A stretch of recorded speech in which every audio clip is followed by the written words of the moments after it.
Les progrès en termes d'équipements médicaux nécessitent la mise à jour des pratiques professionnelles.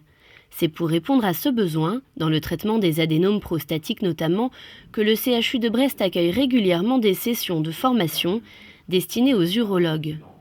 L'hypertrophie bénigne de la prostate, dont on estime qu'elle touche 80% des hommes de 80 ans et engendre des difficultés urinaires, était jusqu'alors traitée par résection endoscopique. Depuis quelques années, le traitement au laser apparaît comme une alternative crédible. Le professeur Fournier, urologue au CHU, reçoit les participants pour quelques explications préalables. Quand on défait cette fibre-là, il y a ce canal, donc ça c'est ce qui va se brancher sur le générateur, okay, et on voit ce petit canal ici, qui sert à passer du sérum salé, qu'on branche sur une petite poche en débit libre, et qui va sortir en fait à l'extrémité, puisque le laser, il sort ici.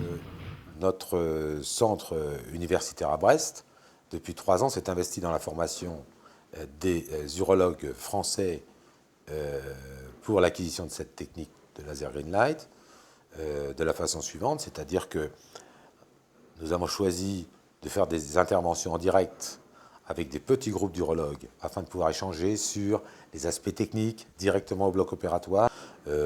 Jusqu'à maintenant, un peu moins de 200 urologues français sont passés. Quand on sait qu'il y a un peu plus d'1 millier d'urologues en France, ça fait déjà 20% des urologues qui sont passés, ce qui montre d'ailleurs l'engouement des urologues pour cette technique. Urologues et autres cadres de bloc sont invités en salle d'opération, première étape dans ce nouvel apprentissage. L'intervention, de fait filmée, sera également commentée d'un bout à l'autre. Voilà, on va mettre l'appareil en place, c'est bien, voilà. Donc la fibre, je vais la rentrer un petit peu pour ne pas l'abîmer. On progresse ici dans le greffe. Voilà. Le patient est endormi par anesthésie générale ou péridurale.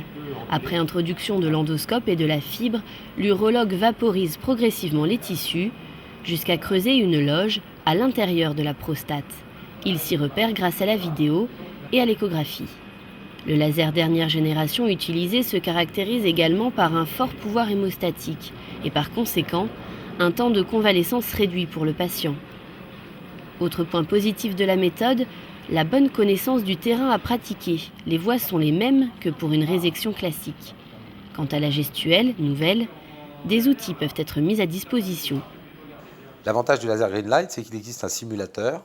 Ce simulateur permet d'acquérir la nouvelle gestuelle, qui est différente donc de la résection endoscopique, alors qu'on on opère de façon virtuelle, avec des exercices à réaliser, un peu comme sur des simulateurs de vol, et qui vont permettre du coup d'apprendre à manier le matériel alors qu'on n'a pas de patient. Ce qui fait que quand on va arriver sur le premier patient, on va se concentrer sur ce qu'on a à faire, mais on n'aura plus à s'occuper du maniement du matériel.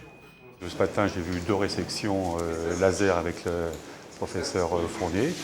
Donc en plus, j'avais la chance d'être le seul urologue présent, donc c'était presque un petit cours. Donc là, c'était parfait pour l'enseignement. Et en plus j'ai bénéficié du practice sur le simulateur, que je ne connaissais pas, et c'est vraiment quelque chose de très performant pour l'enseignement. Ça me paraît pas compliqué, mais enfin c'est une nouvelle gestuelle à apprendre, mais qui me semble très abordable. À la suite de ce premier contact avec le laser et le simulateur, les urologues peuvent solliciter la présence dans leur propre bloc d'un confrère plus expérimenté avant de se lancer en totale autonomie.